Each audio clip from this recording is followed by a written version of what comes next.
नमस्कार, मी प्रियंका। मी तुम्हाला आज आळूचं फतफतं करून दाखवते। ही आळू आहे, पातळ आळू। हे पावसाळी रानभाजी आहे खरं म्हणजे, ही पावसातच हे आळू येतं। याला आमच्या इथे कोकणात तेरं असं म्हणतात। याची भाजी आता या दिवसात चविष्ट लागते आळूची। ती आता तुम्हाला कशी करायची ती तुम्हाला दाखवते।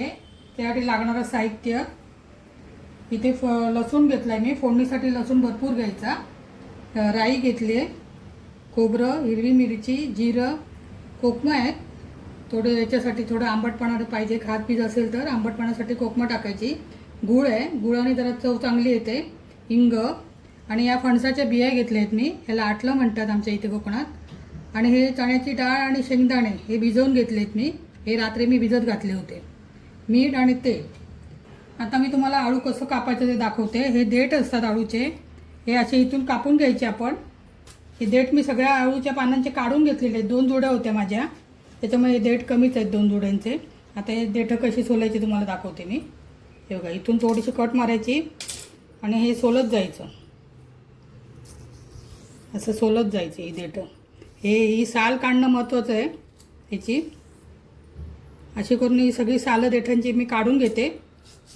ही साल काढणं गरजेचं आहे, ही साल एकदम चिवट असते ना, कापली नाही जात। अशा प्रकारे मी ही देठांची सालं सगळी काढून घेतली आहेत। आता मी तुम्हाला कसं कापायचं ते दाखवते।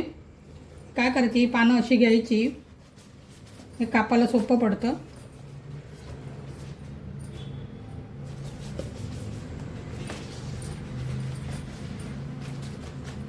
त्याच्यामध्ये ही देठं ठेवायची। तर माझ्या 2 जोडे असल्यामुळे जरा देठं कमी आहे त्याची। आणि काय करायचं, हे असं गुंडाळी करायचं ह्याचं पानांचं देठासकट।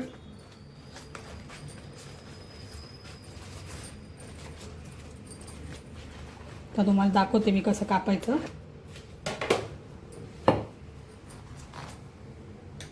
असं मध्ये कापून घ्यायचं, हे बघा हे असं होतं।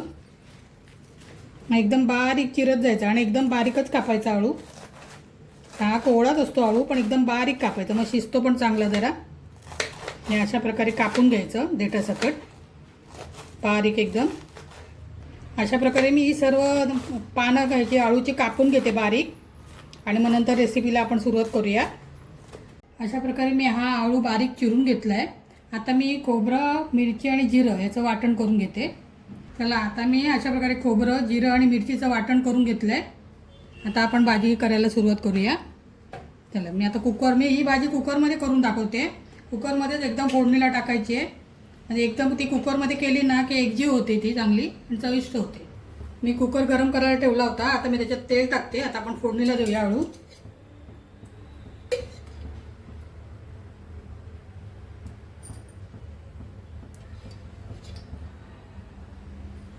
तेल तापलंय, आपण त्याच्यात राई टाकूया। त्या लसणीच्या पाकळ्या आहेत त्या टाकते।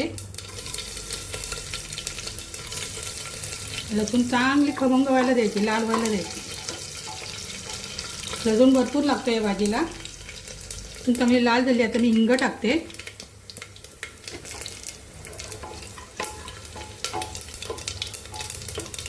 मस्त लसूण लाल झालाय, खमंग वास येतोय। आता आपण काय करायचं, त्याच्यावर आळूची भाजी टाकायची फोडणीवर।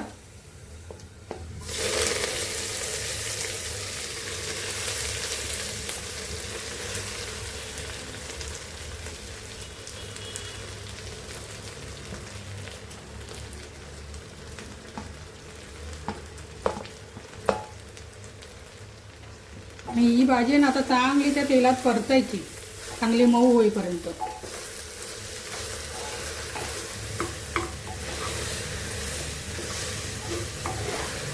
चांगली मऊ होईपर्यंत परतायची तेलामध्ये, तर लसणीचा खमंगपणा भाजीला लागतो आणि मग भाजी पण चविष्ट लागते झाल्यानंतर।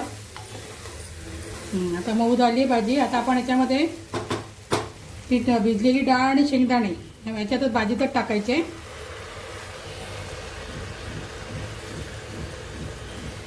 फणसाच्या बिया आठळ्या त्या पण याच्यात टाकायच्या। पुन्हा परत ढवळायचं, एकजीव करायचं।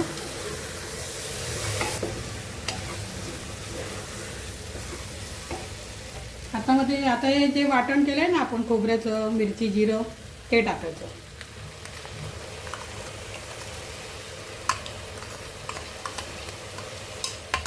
पुन्हा ढवळायचं. अशी भाजी केली ना कुकरमध्ये की ती लवकर होते, उकडून वगैरे घ्यायची गरज लागत नाही. अशा प्रकारे तुम्ही करून बघा.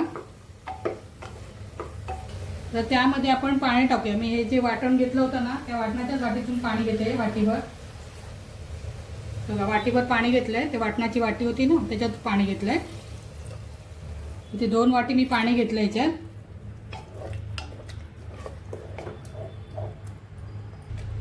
आपल्याला जास्त पातळ भाजी नाही करायची आहे, घट्ट पण नाही करायची. अजून मी 1 वाटी पाणी घालते याच्यात. पाणी कमी वाटतंय. त्यामध्ये ही आमसूल टाकते मी. हा गूळ टाकते. गूळ तुमच्या आवडीप्रमाणे टाका. जसं तुम्हाला गोड हवं असेल, कमी पाहिजे असेल तसं तुम्ही टाका. आता मी मीठ टाकते चवीप्रमाणे.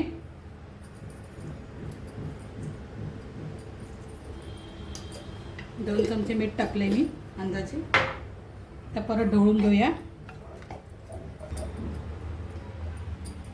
आता याच्या चांगल्या आपण 5-6 शिट्या काढूया, म्हणजे ते चांगलं अगदी मऊ शिजणार ते आळू. आता मी झाकण लावते आणि चांगल्या 5-6 शिट्या व्हायला देऊया. आता मी याच्या 7-8 शिट्या काढून घेतल्यात आळूच्या भाजीच्या. आता मी कुकर उघडून बघते शिजले का.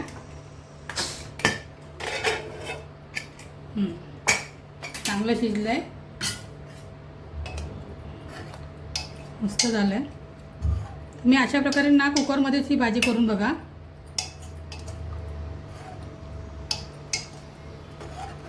छान झाली आहे. आता मी सर्व करते, भांड्यात काढून घेते. अशा प्रकारे ही माझी आळूची पातळ भाजी म्हणजे आळूचं फतफतं तयार झालेलं आहे. मस्त तिच्यात फणसाच्या बिया, शेंगदाणे, चण्याची डाळ घालून ते मस्त झालेलं आहे, चविष्ट झालेलं आहे. तुम्ही आता घरी करून बघा नक्की. आता ही माझी रेसिपी तुम्हाला जर आवडली असेल तर तुम्ही माझ्या व्हिडिओला लाईक करा, शेअर करा आणि माझ्या चॅनलला सबस्क्राईब करा. धन्यवाद.